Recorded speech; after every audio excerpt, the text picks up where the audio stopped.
પરસોત્તમ રૂપાલા પત્રકાર પરિષદ યોજી રહ્યા છે. સીધા જોઈએ ત્યાં. પત્રકાર મિત્રો, સૌથી પ્રથમ તો હું ફિલ્ડ ઉપર કામ કરનારા સૌ પત્રકાર ભાઈઓનો હૃદયપૂર્વક આભાર વ્યક્ત કરું છું કે આપ સૌએ મને ચૂંટણીના આ દોરમાં ખૂબ સારી રીતે સહકાર આપ્યો છે. એ માટે હું આપ સૌનો આભાર માનું છું. મિત્રો, આજે મતદાન ગઈકાલે પૂરું થયું છે અને મતદાનની પ્રક્રિયા પૂરી થયા પછીના મારા મનોભાવો આપની સાથે શેર કરવા માટે મેં આપ સૌને બોલાવ્યા છે. આપ બધાને ખ્યાલ છે કે મારી 40 વર્ષની જાહેર જીવનની કારકિર્દી છે અને એ કારકિર્દીના આ દોરમાં હું ચૂંટણી લડ્યો.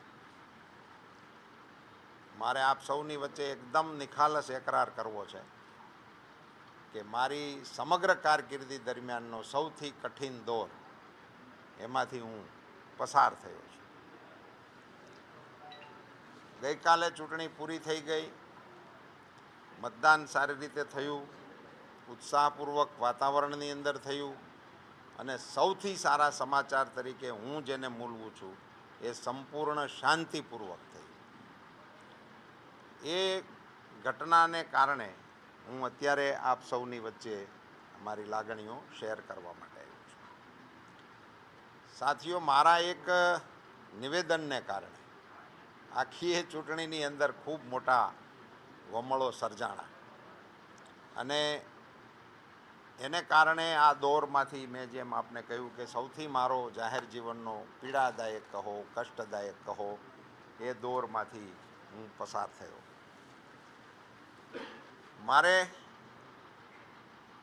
આપને સૌને કહેવું છે કે મારી ભૂલ થઈ, મારાથી ભૂલ થઈ. એની પ્રતિક્રિયામાં ક્ષત્રિય સમાજ તરફથી એના સમાજને ઉદ્વેલિત થવાનું નિમિત્ત બન્યું, કારણ બન્યો. પણ આખી એક ઘટનાનું કેન્દ્રબિંદુ અને કારણ હું જ હતો. પણ થયું એવું કે અમારી આખી પાર્ટી પણ એમાં લપેટાણી અને અમારી આખી પાર્ટીને પણ સહન કરવું પડ્યું, જે મારા માટે સૌથી કષ્ટદાયક છે. મને ઇન્ડિવિડ્યુઅલ એ બહુ પીડાદાયક બાબત છે. સામાન્ય સંજોગોમાં મારા વક્તવ્યો એ મારી પાર્ટી માટે એસેટ હતા, મારી પાર્ટી માટે એ પ્રોત્સાહક રહેતા હોય. એને બદલે હું જ્યારે કેન્ડિડેટ હોઉં ત્યારનું મારું એક વક્તવ્ય એ સમગ્ર પાર્ટીને દ્વિધામાં મૂકનારું થયું, મુશ્કેલીમાં મૂકનારું થયું. એનો પણ હું એકરાર કરું છું અને એની સઘળી જવાબદારી મારી છે એમ હું બહુ સ્પષ્ટપણે આપ સૌની વચ્ચે સ્વીકાર કરું છું. પાર્ટીના અમારા પ્રમુખ તરીકે CR પાટીલ સાહેબે પણ દિલગીરી વ્યક્ત કરેલી. એમણે પણ આપ બધાની સાથે પ્રયાસો કરીને જે કંઈ કરવા જેવું હતું એ બધું કરતા જ હતા, પણ એનું નિમિત્ત માત્ર હું હતું.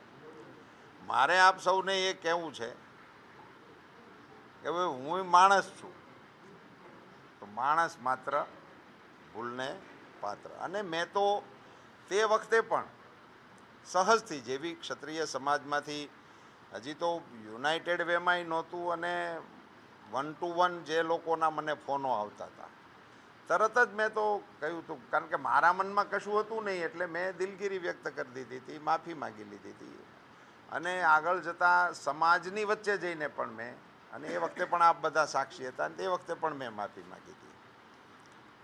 હવે જ્યારે મતદાનની પ્રક્રિયા પૂરી થઈ છે અને હવે મતવાળો વિષય કાંઈ છે નહીં ને હવે રાજનીતિવાળો વિષય પણ જે છે નહીં, કારણ કે ચૂંટણી હોય ને એટલે પછી બધું એમાં અંદર આવી શકે એ આપણને બધાને ખ્યાલ છે. એટલે એમાંય હું તો કંઈ બહુ જવાના મતનો છું નહીં. હવે હું પરસોત્તમ રૂપાલા ભારતીય જનતા પાર્ટીનો કાર્યકર્તા અને જાહેર જીવનનો એક કાર્યકર્તા તરીકે ક્ષત્રિય સમાજના જે લોકોની લાગણી દુભાણી હતી અને મેં ત્યારે માફી માંગી હતી, એનો એક ભાવાર્થ એવો પણ નીકળતો હોય કે હવે ચૂંટણી છે તો ફરજિયાત છે કે આવું કંઈક કરીને એમાંથી રસ્તો કાઢવા માટેનો પ્રયાસ કરે, અને એ પણ સ્વાભાવિક છે. આજે હું નમ્રતાપૂર્વક માફી માગું છું, સમગ્ર ક્ષત્રિય સમાજની માફી માગું છું, ક્ષત્રિય સમાજની અમારી માતૃશક્તિને પણ વિનંતી કરું છું, અને ક્ષત્રિય સમાજને કહું છું કે ઔદાર્ય એ ક્ષત્રિય સમાજનું ભૂષણ છે. હવે આજે રાજનીતિ પ્રેરિત આ મારું નિવેદન નથી. હું આપ સૌને કહેવા માગું છું કે આપણા દેશના વડાપ્રધાન અને વિશ્વની ઉમ્મીદ એવા આદરણીય નરેન્દ્રભાઈ મોદી સાહેબને પણ આ ઘટનાને કારણે સાંભળવું પડ્યું હશે. એમને પણ નાનું મોટું કશું પણ એમને જે થયું હશે એ પણ મારા માટે અત્યંત પીડાદાયક અને કષ્ટદાયક વિષય છે.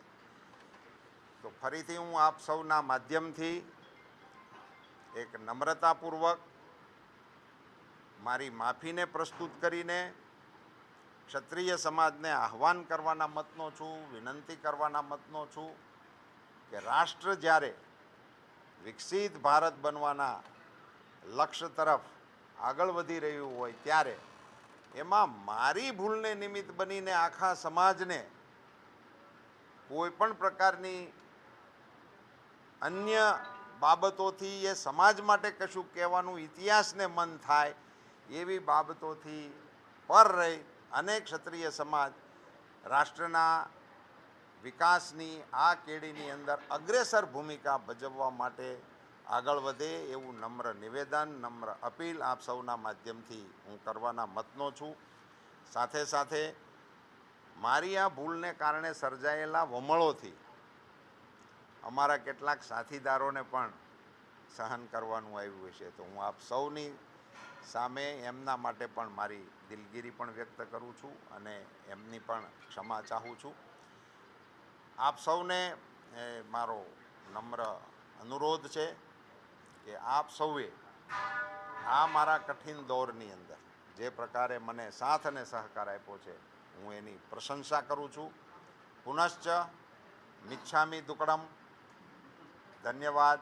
ભારત માતા કી જય.